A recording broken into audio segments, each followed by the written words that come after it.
Hi, everyone. Thanks for joining us. I'll just let Audrey join us now.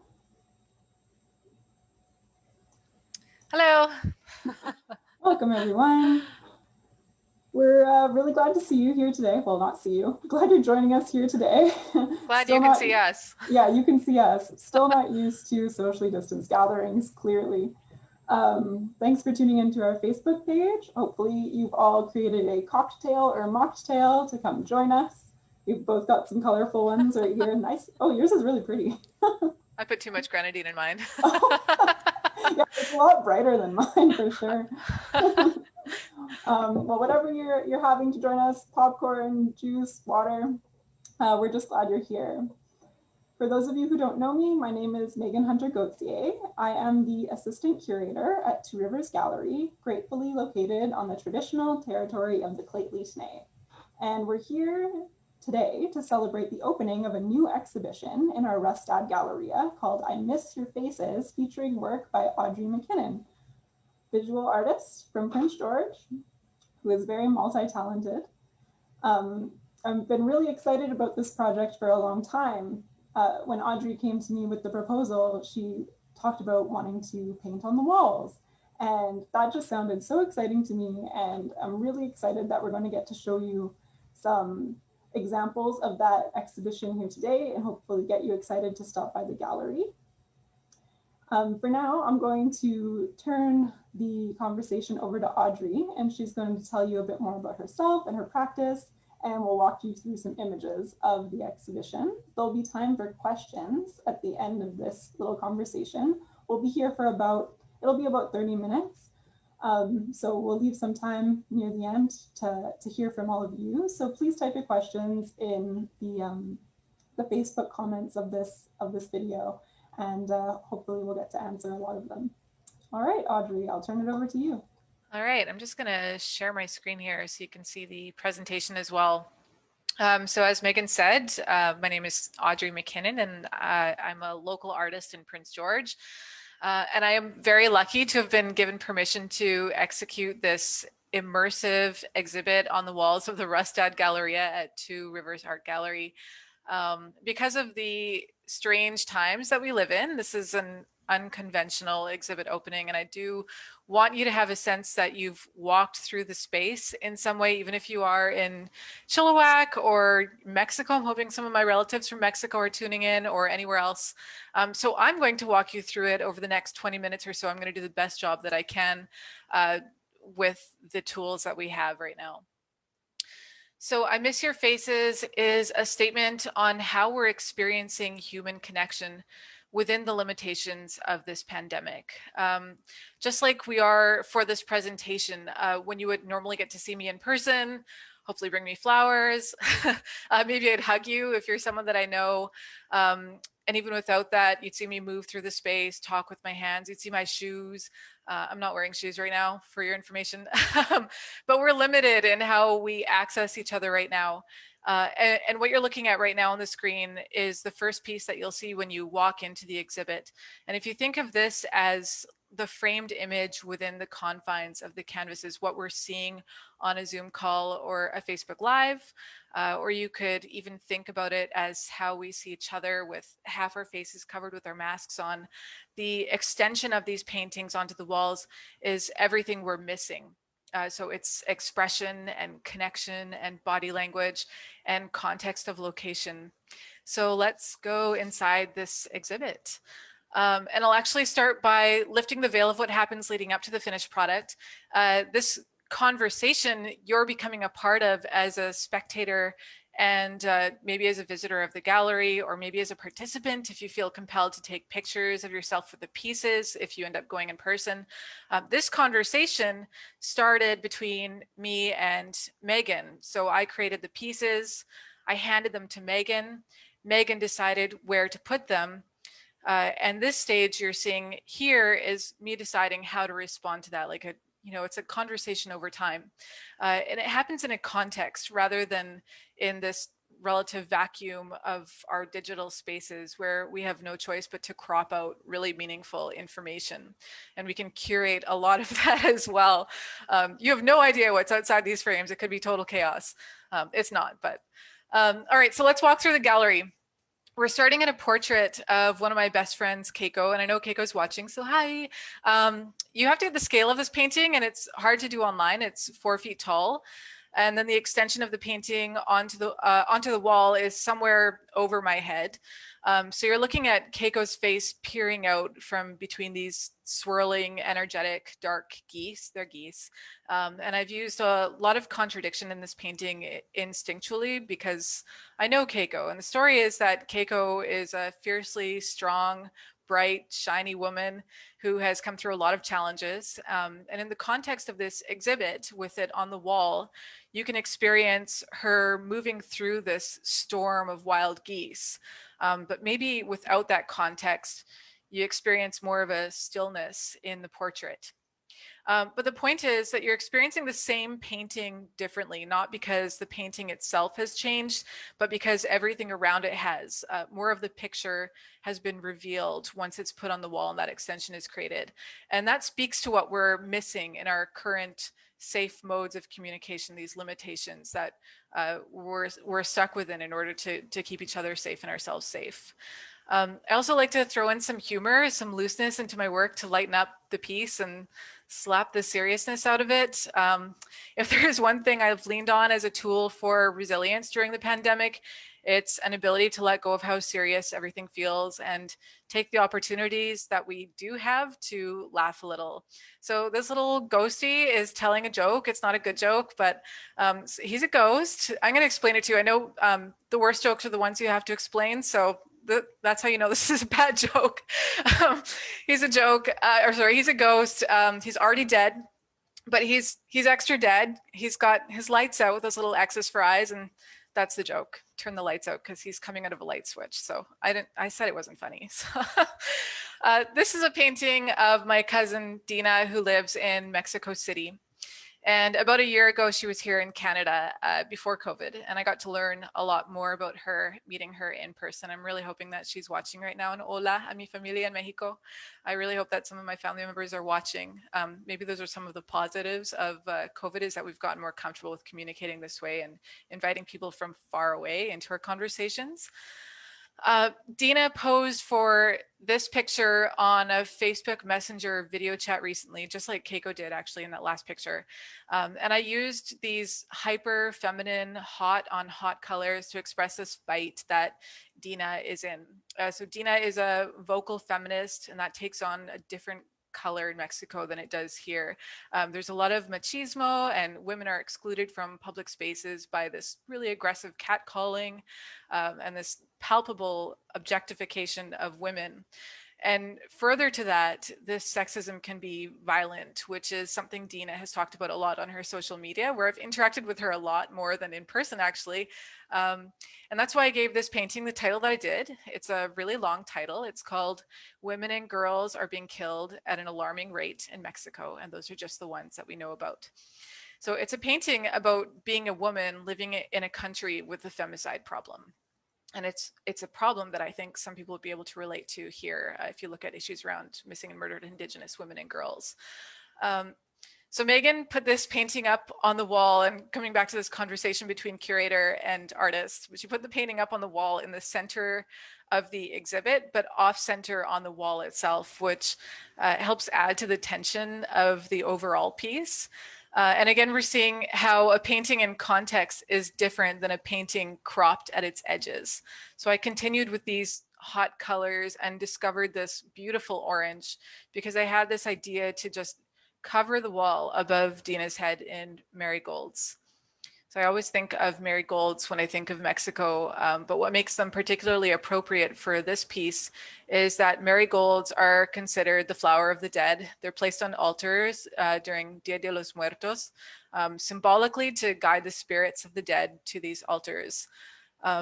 So this is maybe an altar to the spirits of the women who've been killed, or maybe the advocacy that we do for people who can't advocate for themselves anymore is the altar. I have lots of pictures of this one. And I have to say, if you made yourself the Red Sun mocktail and put too much grenadine in it like I did, I think it matches this painting perfectly. All right.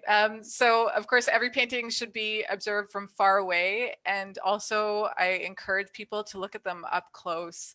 I put a lot of these little details in, and you know, it's good not to miss any of those details. And adding these little ghosts kind of close to the floor in places that you don't expect to see them in a gallery too is part of just experiencing the gallery in a new way. And I mean, probably most people haven't looked down at that part of the gallery before. And I don't know, let your eyes travel there. Take a look at that. What do you find? Um, all right, so here we have a time lapse that was recorded over 2 days in the gallery. And you can see that I don't create each piece one at a time from beginning to end, but I jump around from piece to piece until it feels complete as a total experience, which is how I hope you enjoy the exhibit as well if you're able to come in person. And you may have noticed a bunch of kids in the gallery as well watching me work. They were in a class upstairs and came down to give me some very mixed reviews of the project. Some of them very negative, a lot of them really positive too, but kids are so honest. So at some point, Twyla told the kids that these paintings on the wall will be painted over completely after the end of the exhibit. And I loved one kid's response that it sounds like a total waste of time. I obviously disagree, or I wouldn't have done this, but it brings up the ephemeral nature of an exhibit like this. Collectively, we're experiencing a lot of impermanence right now, impermanence in what was considered our normal structure of society before, impermanence of life, impermanence of friendships or relationships in some cases. I know some of those relationships weren't able to make it through this pandemic. And at the same time, we've lost the ephemeral quality of spending time with each other that only exists in that moment and in that time in that exact way. So I hope that when you come to see the exhibit in person, if you can, you do get a chance to reflect on that, reflect on the fact that a lot of this work won't be here in a month. And there's something beautiful about experiencing it in the time that we have with it. So I always have a hard time changing slides at this one because it goes from video to picture. So this is the final installation of that piece. And you can see some of the other paintings there too. Two portraits at the end of the gallery of people I've seen a lot of in the last year, myself and my son. When I say I miss your faces, I'm not talking about these two faces. This mural is really hard to photograph and almost as hard to take in its entirety, even when you're in the gallery. And I kept thinking about how lucky I was that Two Rivers allowed me to paint on the walls like this. You know, it was exciting. It kind of got really high up on the ladder to this part to get the top corner there. And then when that wasn't enough, I took this terrifying ride to the top of the wall. It was a little bit like riding the elevator. I'm sure lots of people have taken these things, but I've never been in one before. So this was a crazy experience for me, but kind of like riding the elevator, but more wobbly. And because I had to choose when to push the buttons to come back down, I almost couldn't even get my thumb muscles to do it. It was just too scary. So Megan was very nice and waited below me for a bit so I could go up and down a few times before she left me alone. So I did all of this to get that little embellishment at the top of the gallery and to remind you to look up and to experience the whole space, not just the part of it that's in your line of sight. And this is the kind of thing that I hope people will take away with them too, because I think we miss a lot of beautiful art. And whether it's, you know, created art or it's just something that's very artful and beautiful in the world, I think that we need to look around our surroundings a little bit more often. And maybe that's harder to do in this pandemic. So this is a close-up of one of the paintings on this wall. It's my son, one of the first portraits I did in this style using unconventional colors and blocking it in kind of like a paint by number, and then I layer on top of that. This painting is called Boys Do Cry, and it's a challenge to toxic assumptions about masculinity, that it's not acceptable in masculinity to express emotions freely. This is the second painting on that large wall. It's a self-portrait. I used a screenshot from a TikTok video of myself as a reference image and then added these little packets of McDonald's ketchup into the chest. They're quite small in this picture, but you can see them if you look up close. And that's where it gets its title, Oh Heart of Ketchup. You could say it's an exploration of the shallow self-indulgence I've undertaken to self-soothe over the last year, when I'm spending so much time with myself and missing so many other people. And just to note on that, it's not a guilt trip. We've all been doing what we need to do for ourselves to get through this. It's just an acknowledgement of that. One of the other recurring themes in my work is tears. I've always been a big crier. I was actually just talking to Megan about how my eyes constantly water while I'm talking to people. Um, I think crying is such a great release, but I'm not trying to do anything realistic with these tears. They fall in all kinds of directions. They're very blue. They're almost opaque in their quality. Some of them evolve into other objects or have little ghosts on the ends of them. These are funny tears. They say sadness can't have me beat. Emotion can't bring me down, but it's got to come out somehow still. So when you're in the gallery, you'll see these tears all over the walls on this piece. They're going up, they're going down. They're like little ghosties. They're just spontaneous and sweet. And I always think, kids would come and enjoy this, but I hope adults come and enjoy this in that same way and find a little bit of that spontaneity in looking for these little treasures that I've put all over the gallery for you. This is a portrait of my mother. It's right across from the hot pink portrait of my cousin we saw earlier. And I'm really riffing off of the idea of saints in this one with that hint of a halo around her head and this glow throughout the painting. And in her tears, I've added cactus and some imagery inspired by Mexican folk art. And I painted this one long before COVID, but like a lot of people, I have not hugged my mom in a year, and I have not seen her in many months. So it definitely feels appropriate to have her portrait in this exhibit as well. The expansion of this painting is really minimal, and it just hints at other parts of what's happening in the gallery in this exhibit. The marigold echoes the painting right across from this one. And that little blob with pink crosses in it is something carried across several walls. So these three panels are more separated in the actual space. But as you're walking through the exhibit, your eyes should catch this pattern repeating. And if you look for the originating source, you go to the very end of the gallery where this small painting of someone getting a COVID test has this material glooping out of the back of their head. And you could say it has loose connections to maybe anxieties around having this contagious threat around us all the time. Or you could say it's about how this pandemic gets on everything. Everything is different because of it.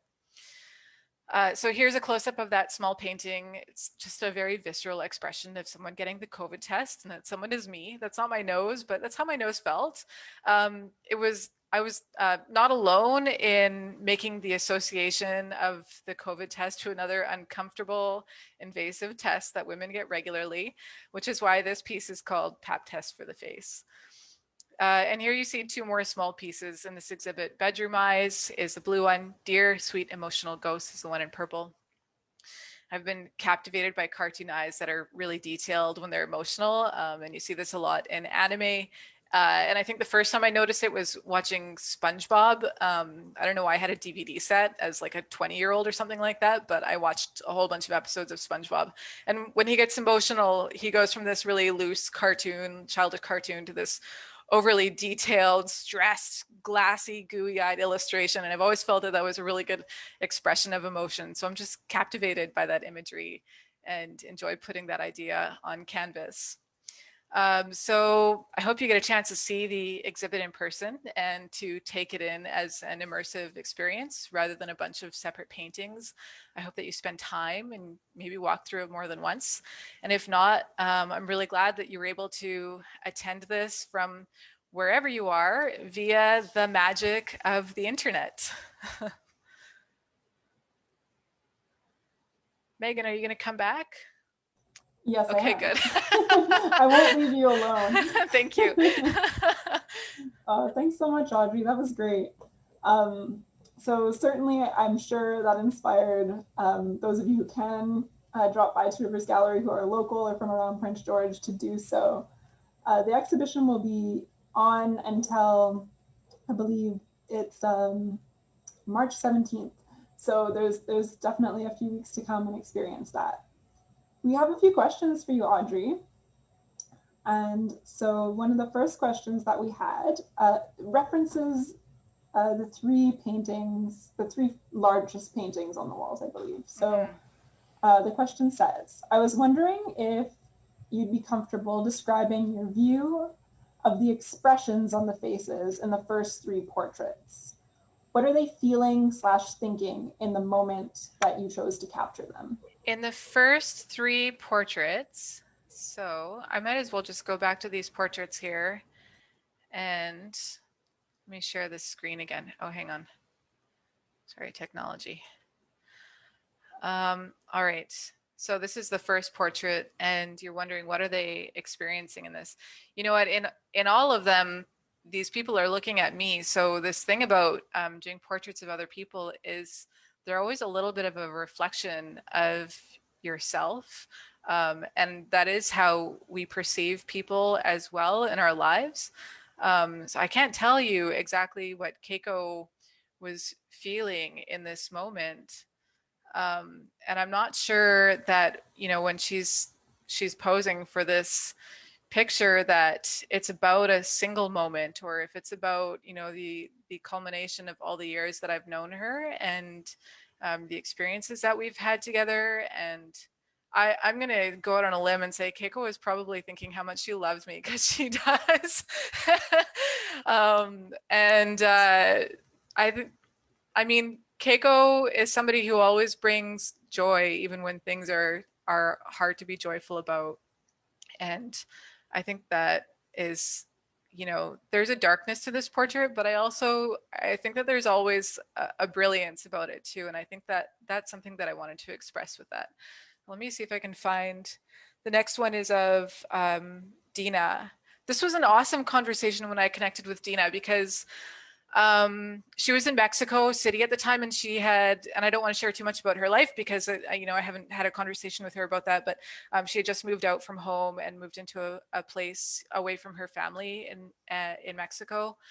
Um, and I think it was a really exciting new chapter for her. And it was really exciting for me to get to connect with her in that moment as well, especially because we had connected when she was in Canada over last Christmas, the Christmas before COVID. And then COVID happened, and, you know, I kind of had loose plans to go to Mexico, but that wasn't going to happen. So this was actually the first time that we saw each other's faces after that. And, you know, the inspiration to this portrait, the fact that I wanted to do it gave me the opportunity to connect with her in that way. I feel false trying to tell you what this person is feeling in that moment. And maybe it's more about, I think, again, what I'm feeling in that moment when I'm reflecting on that person. Dina would have to tell you herself. I don't know. And the next one, I'm not sure if the next one you want me to look at is, oops, that's not right, is the one of my son or the one of myself. Megan, do you have more, like, can you go over the question again so that I can answer that properly? I feel like I don't want to answer the wrong. I can tell you what I was thinking. Yeah, the person just asked about the first three. So it must be River then. Yeah, I think so.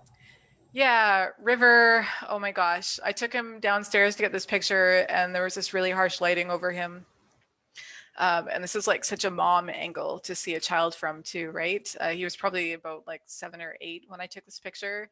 And, you know, River, being who he is, was probably thinking, leave me alone, but maybe with a little bit of interest in being involved in that maybe he's not even quite aware of. River as a person is, you know, a very emotional person, but also a very guarded person. And I think that this painting reflects that with the way that his eyes are downcast. But these tears are kind of coming out underneath the eyelashes. So I hope that answered your question. Thanks, Audrey. Another question we have here says that your paintings seem to blend hyperrealism with vibrant and graffiti-like imagery. So does your blending of like pop and other art elements contribute to the story behind your paintings?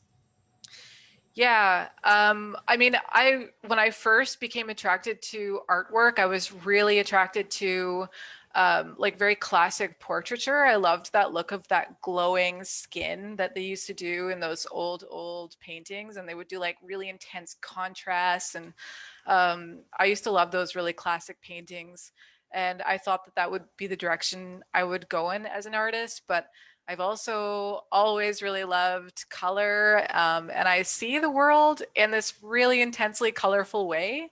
I've had these moments sometimes where I think I really wish people could see the world through my eyes, and maybe that's part of why I paint too. Is I wish people could see color the way that I see it, because we live in such a beautiful world that is rich with color, and I sometimes think that we miss that. I just get a lot of joy out of that.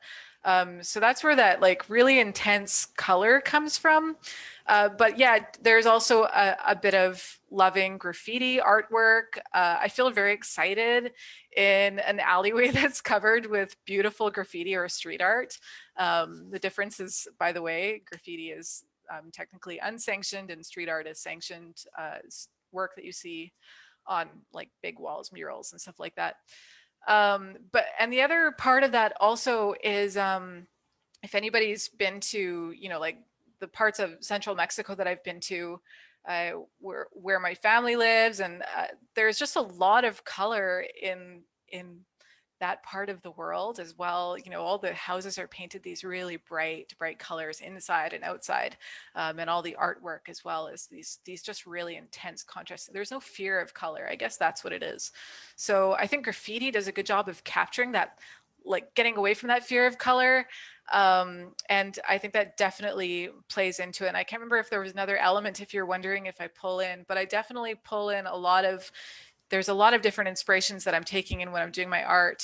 I love portraiture because I love faces, and I try to inject as much color as I can into that, and a lot of energy, so that people feel like, I don't know, I want people to feel like as excited about the imagery as I do when I look at it. I think that's great. Your work definitely does inspire that kind of energy, and so you're doing absolutely perfectly with your color choices to communicate that for sure.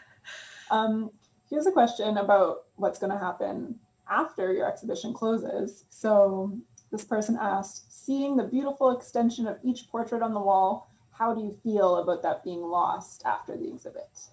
Oh, I don't think it's lost at all. It just doesn't exist anymore after that time. But um, it exists in the time that we get it, and the experiences that people will have with it, the experiences I've already had with it. All those kids who watch me painting on that, you know, those experiences don't go away. And that's kind of what I'm trying to say, is that, you know, we have to cherish those things, and it's okay that it's not going to be there in a month. It's okay. I'm happy to let go of it. If you've ever, I don't know if this is probably some horrible piece of cultural appropriation, but when I was a teenager, I had this Buddha board, and you would like draw something in water and then it would disappear after a period of time. It's kind of like that. I think that sometimes we're a little bit too precious about artwork. And again, tying it back to street art as well, that's something that street art does quite well is if you see layers and layers of graffiti, you're seeing this like long conversation over time. And instead of seeing this static piece that has to be kept pristine and exact forever and ever, you get to see this evolution of the artwork, or you get to see somebody paint over it because they're mad that it's there. And that's part of the conversation too. So yeah, I'm very excited that it's getting painted over, and that I've been able to execute these ideas and, you know, give this experience to other people. And then we're going to let it go after a month. Then I'm going to do something new. Thanks, Audrey. I think that's really refreshing to hear because, yeah, oftentimes we do try to preserve things maybe even longer than we should or they're needed. Yeah. And I have to say that listening to you talk about how important this temporariness is to your work, and particularly this project, it also for me extends to this current moment and this idea that Yes. everything ends, everything will grow and change, Yeah. and things will get better. Yeah, things will get better. And, there have been beautiful times for, at least for me, and I know for some of my friends too. We've had good moments in this too, and they came and then they go, and that's just the way we experience things. And just kind of have to, it's about being in the moment, I guess, right? Yeah, totally. Yeah. Um, Here's a question about how you created the paintings on the wall. So this person asked what kind of tools you used in order to make your work.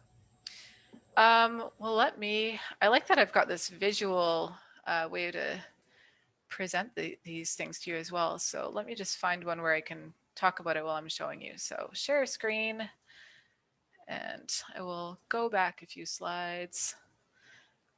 Oh, well, I mean, you can see some of the tools I used were a ladder. I had to get quite high up. But as far as applying it right onto the walls, I use huge brushes. And I have an artist friend, Anna Rose Jorgensen, who she said something in one of our conversations with a group of artists about reminding herself to use bigger brushes. And there is something so empowering about getting this massive brush and using it. But sometimes I go to I mean, I get my actual paints from, well, I guess this is interesting. I should have started with this, but I get my actual paints from the hardware store. I really love, this is not a promotion for Behr, but I love the Behr palette, and I select my colors from all those little paint chips. And then I order samples, really high quality samples. And you can order, I usually order them in matte. Um, and they cover really, really well. You can get a huge amount of space covered. The color is just really, really rich. So I love using those. And then sometimes while I'm there, I will also grab, I'll use the kinds of paintbrushes that you use to paint an interior. Those are great brushes. They're big. They're meant to fit in your hand with ease, and you can really move. So I love those, but you can get those really big brushes at art stores as well.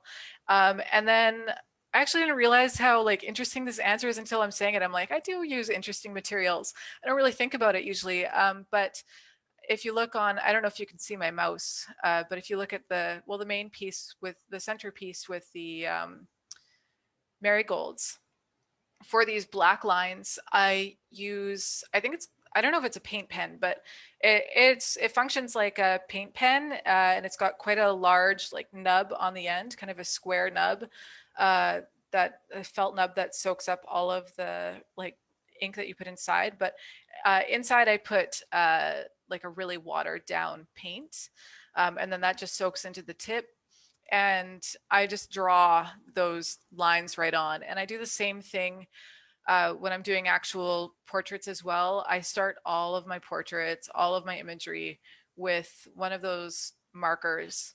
I just, do all the outline, get all the contours, and then I start filling it in with color. So those are all the materials I use. It's always really nice to hear about that, sort of like demystifying the process of creating Yeah. the work. So thanks for sharing. Um, so one other question that I have for you is why do you like painting so large? uh, Yeah, that's a question I ask myself as well, because it never feels big enough. Even after I did these walls, and if you go to the very last picture again, where I'm staring at the piece, I'm just going to go there. I'm literally standing here thinking, um, I wish I had more space. I wish I had more room to do more. Um, and I don't necessarily want to go right to the edges of a piece. It wasn't about, I always want to go bigger. Um, it feels nice to be able to move your body when you're painting, um, and I guess I just have a lot to express, a lot to get out.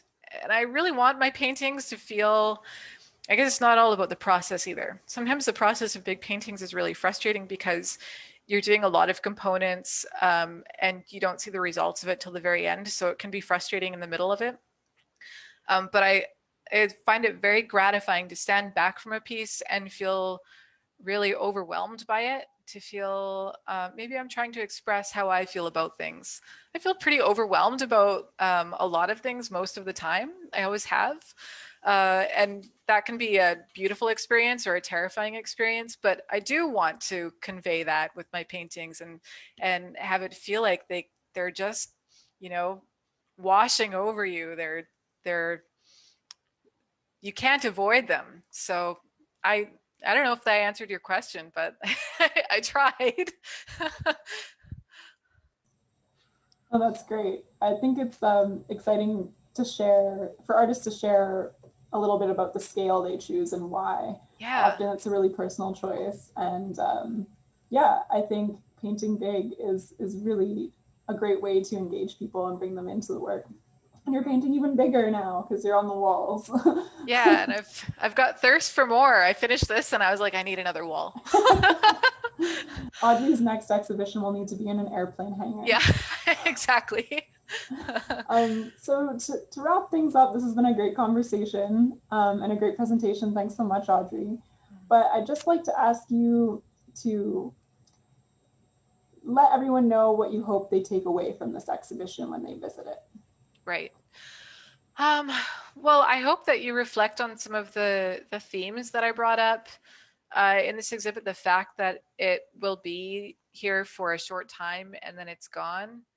Um, but I think mostly I really want people to feel like they've been, inside an exhibit, that it's been this like overall experience, rather than a disconnected experience or something you can just walk in and out. I really want it to affect you.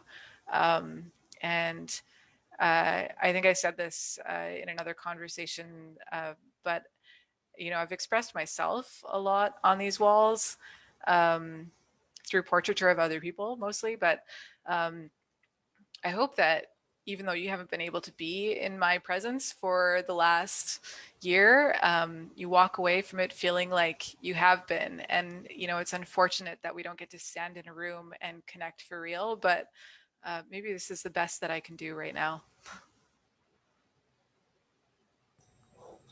Thanks so much for sharing that, Audrey. This has been great. And I look forward to hearing more about people who come and visit your exhibition. Be sure to take lots of photos. Photos are definitely encouraged, letting the public know. And don't forget to tag Audrey and Two Rivers Gallery when you post them. We'd love to see how people engage with this project over the course of its run. Yes. Again, it will be on until March 17th, so plenty of time. All right, well, I think we'll sign off now. So thanks everyone so much and have a great evening. Yeah. Thank you, Megan. Thank you, Two Rivers. And thank you, everybody, for watching. Take care. Bye.